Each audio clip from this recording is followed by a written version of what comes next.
Hey, hey, hey! What's up? Planet Onion. Sure. I'm here with Paul. How you doing, Paul? Hey, how's it going? We told Paul that we're not gonna do a deck profile with him unless he talks with something non-meta. And here I am. Which he did. Paul got top 16 this past weekend at the European Zenkai Cup, where he eventually went 4-2. 4-2. Yep. With Bardock's crew, the yellow Bardock's crew. Yellow's Bardock's crew. Yes, yes indeed. Yeah. All right. So Paul, take us through your deck. Alright, so let's go over the leader really quick. Front side is pretty simple. When you play a Bardock's crew card, you draw one card. You have Awaken at 4 life, or if you have 4 different characters or cards between your energy, your battle area, your drop, or your Z energy. And if you do, you can flip over, you go down to 6 life, untap 1, draw 1. And then on the back side, still the same effect, where when you play a Bardock's crew card, you draw a card, but now it also works on your opponent's turn, so you can use your counterattacks and counterplays to still draw cards, which is kind of cool. He also has an auto when he attacks. He combos a Bardock's crew card from drop for free, so he's basically a 20k swing, and generates Z energy for free once per turn. And last, this is actively main. It's basically your removal for the deck. You can switch one of your Bardock's crew cards to rest mode and KO something on your opponent's side that's in rest mode. So that comes in pretty clutch because you don't have a lot of removal in this deck overall, other than this effect. So, but yeah, that's the leader. Let's go. One thing before we jump in, why the Bardock's crew? I wanted like a yellow deck that's more aggressive than Trunksgeta. And this deck can put out a lot of battle cards early on. Also, I've been playing Trunksgeta for like a year and a half. So. Yes, we know. We all know here. Yep. So let's go over your basic 1-drops.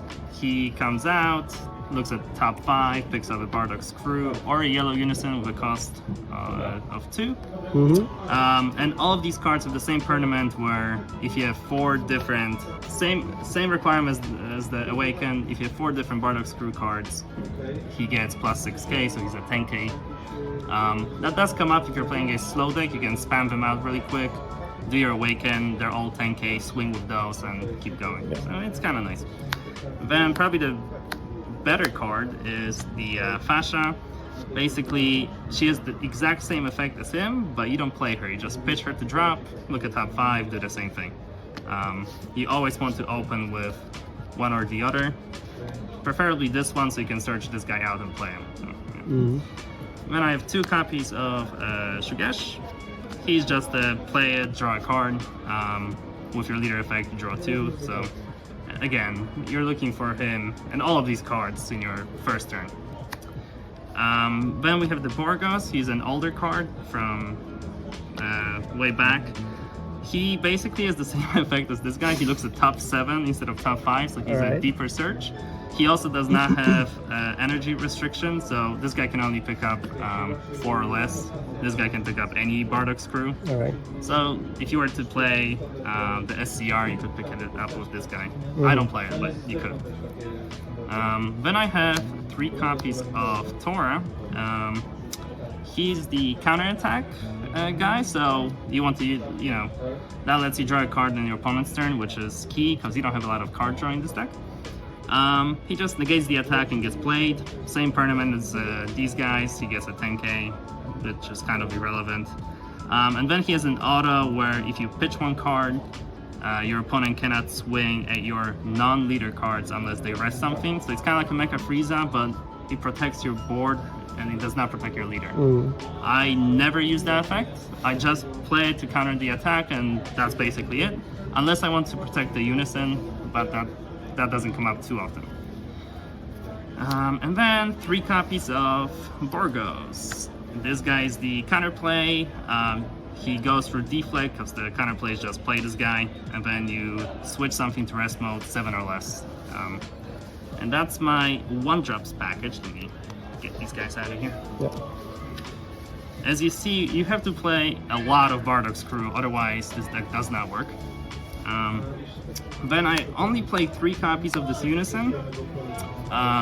Basically, she's not great right now because Smoke Dragon exists, so you don't really want to rely on her. But in some matchups, she generates nice card advantage for you. So when you play her, you get to play 1 Bardock's Crew with a cost of 1 and play it and switch it to rest mode. And then whenever you switch your card to rest mode, once per turn you get to draw 1 card. So she does give you a bigger hand, which is nice. And then she has a -3 effect where you can play a Bardock card with energy cost of 4 or less from your hand. I've never resolved that effect, but yeah, she's basically just generates some card to draw for you. Then I only have 1 copy of Basil. I just wanted something aggressive again. I don't want the games to go along with this deck because, again, your hand's kind of small. So just 2 copies of that. Then I have the super combo, standard super combo. You play yellow, you play this one. I was thinking about the Beerus red and yellow one, because sometimes you're stuck at 6 life because they're trying to clear your board and they don't attack your leader. But this one's just too good, so I just went with it. I also have 1 more copy of this counterplay, so there's that. Okay, then I have 1 copy of Bardock, Father, and Son. I think this should be a 2-off, honestly, because the only way you draw cards is by playing Bardock's Screw cards, but they all cost energy except him. So sometimes it's not optimal to you want to keep your energy for defense, but you can't if you want to draw a card. Whereas this guy, you can play him for free by just switching something to rest mode on your opponent's side, and then you can KO it with your leader effect. So I honestly would bump this guy up to 2 just so you sometimes can get a free draw without committing energy. And he's a 50k, so. And he's a 15k swing. Yeah, it's pretty good. Then half of the reason why you play this deck is this guy. So he is you play him for 1 energy. He has the same requirement as all the other guys, where if you have 4 different Bardock's Crew in all different areas, you get to play him for 1. And when he's played, you choose up to 1 of your opponent's battle cards in rest mode and KO it. So again, some removal for you. And if you have 3 energy, you get to have double strike. So double strike 20k for 1 energy is pretty good. Yeah.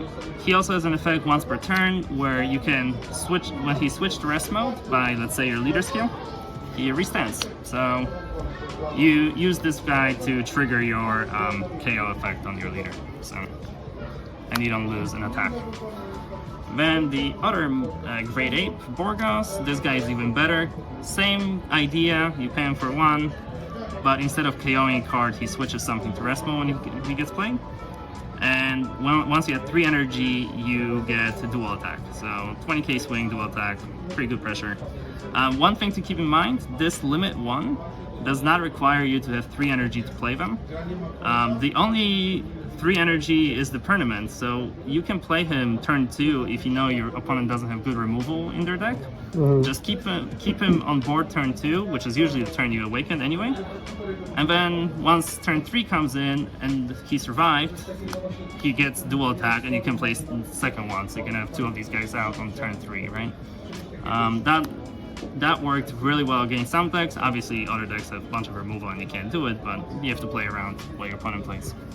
Yeah. And that's basically it for the Bardock's Crew stuff for now.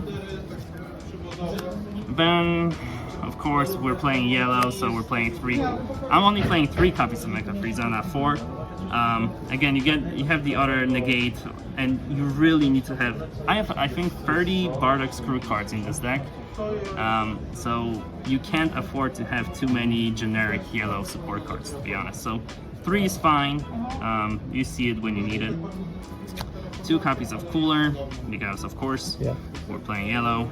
1 Champa, 1 Poutine. I like Poutine in this deck because we're not Trunksgeta. We don't have the barrier rest the guy Trunks, so she comes in clutch against especially like decks like Black that cheat out a bunch of cards with skills. I do play 1 copy of this guy, and I don't know if would keep him, but he lets you cheat out for 1 energy. You play him. You draw 1 card, and then you place 1 card from your hand to the bottom of your deck. And then you can pay another energy once it gets played to play 2 Bardock's Crew cards that are Great Apes, I believe. Yeah, only Great Apes from your deck. So, but they all become skillless for the turn. So you can get 3 swings for 2 energy. I prefer just playing these guys really with their effect, because he already gets 2 swings for 1 energy. It's like, it's not really worth it most of the time, but if you're pushing for game, then maybe. But 2 energy is a lot. You really want to keep your plays like 1 energy for the most part. Then I play 1 Overwhelm, the standard. You need some token removal, and that's pretty good for that. And then I play 1 copy of the boss monster for the deck. He did win me 1 game. He's very hard to pull off because he basically has no protection other than deflect. But if he does go off, he gets to attack 5 times, which is pretty sweet. He's also 30k swing because he combos with cards from underneath him. The catch is, once you play him, you cannot play any other battle cards for the turn. So you have to do everything before you play him. Your SCR, your Overwhelm. You want to dump everything you can, and then you can play him, and hopefully you finish the game with him. Speaking of SCRs, we're playing yellow, so we're playing Piccolo. He synergizes with the deck extremely well, pushes for damage. Yeah, it's the best SCR you can play. Alright, and then for the extra card package. So 1 copy of Final Flash, just to ignore some barrier stuff. Unlike Trunksgeta, we don't have any barrier removal built into the deck, so you kind of need something like this. 1 copy of Release from Evil. It's pretty nice with your Unison because it's free, so you can use your energy on counterplay or counterattack and draw a card. 1 copy of Power of the Super Saiyan, because of course. 1 copy of Tyrannical Blow, and then this is so good right now. This is, I have 2 more copies in Sideboard because this is, you have to have it. And 3 copies of the Token Negate. So that's the main deck. Let's go over, I guess, the Z deck really quick. You don't really play with your Z deck too much. The only card that I played really would be the Z leader. So he requires 3 Z energy, 1 energy. Auto once per turn, you draw a card when you combo a Bardock's Crew card. It has to be Bardock's Crew, it's not any card, unfortunately. Then he has an activate main that's similar to this one, except you KO two battle cards, and you negate their skills before they're KO. So like, you can kill it like a green Zamasu that's indestructible, for example. So that's kind of nice. And then activate battle once per turn. You get plus 3,000 power for each Bardock's Crew card in your Z energy. That's a different character. So usually when you swing, you basically want to play a card, draw with him, swing with him, get the 5k combo from your job for free, then evolve into him. So now you're already at 25 plus your activate battle. So you're gonna be swinging for like 31 double strike because this guy has double strike. So it's your finisher. With your SCR, you can finish the game with that. And then pretty standard, just 2 Oolongs, 1 Vegeta just to self-awaken if you need it. Frieza for like a free, well, not free, 1 energy, 15k swing. Sometimes that comes up. And then I had 2 copies of the Goku for slower matchups, like blue, for example. Helped me against Crimson a lot, so okay. And then for the side deck, because this was a best of 1 pre-side, so 2 copies of Chi-Chi, so she's the BARDOCK'S that everyone's playing against blue. 3 copies of Son Gohan. He's basically the Bura but free, and he draws 1 card.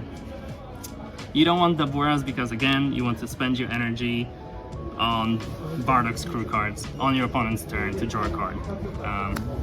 As we were saying before, Tyrannical Blow, gotta have it in this current meta.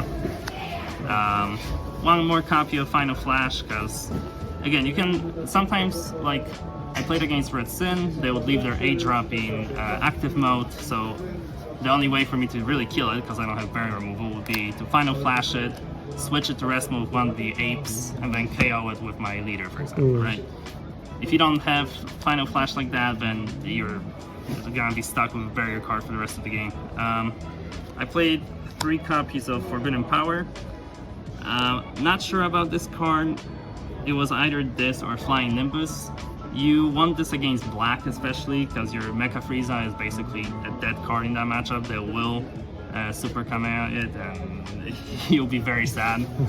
And then 4 copies of the Vegeta Unison. Again, I was expecting a lot of black in this tournament with Supreme Kai running rampant everywhere, so I actually played 1 match against Supreme Kai, and this card absolutely won me the game. You know, it stops all of their overrun cards from swinging 30Ks, their SCR, everything. Basically, they can't attack you other than like the 3 drops and maybe the Z battle cards. And that's basically the deck. This version is maybe 1 card different than the version I played in the Zenkai Cup, but it's the same deck, guys. Yeah, all right. So let's go through the matchups here real quick. Yeah. So let's see. My first matchup was Trunksgeta. Then I played the Black Supreme Kai. I played Red Sin, which I lost. I played SS4 Gogeta, the red one, also lost that one. My 2 losses were to red decks. What else did I play? Oh, I played Crimson and another blue matchup. I don't remember. Maybe second Crimson. Yeah, so Crimson wasn't bad because you don't have to swing and you draw cards, so you just let him stay at high life and then you go for the game once you're ready. So. Yeah, all right. Any classic shoutouts? Yeah, shoutouts to the Polish community, and I hope to top more in the future with more meme decks, because I can't play real decks apparently, so yeah. You guys will see me again. We hope so. See you.